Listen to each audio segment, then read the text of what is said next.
So I believe it was early into rehab or very, very late into hospital. So by then I could talk and all of my wit and sense of humour had come back, but the neurologist would still come in and ask me daily questions like, who's the Prime Minister? What's the day today? Blah, blah, blah. And I'd always come up with a stupid question or a stupid answer or a funny answer. They'd say, what's your date of birth? I said 27th of the 9th.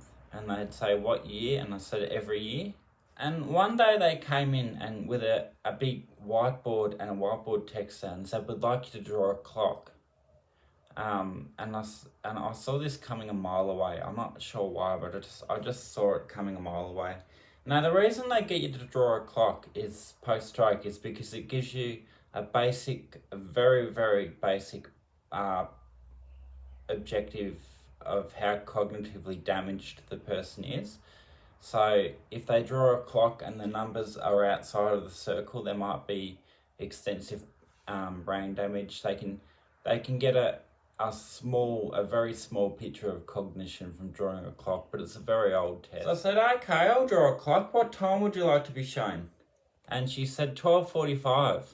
I said AM or PM? And she said, she looked at me funny and then said PM. So I drew this and I gave it back to her. And there were about 3 or 4 neurologists in the room at the time. They seemed to follow each other around. I'm not sure why.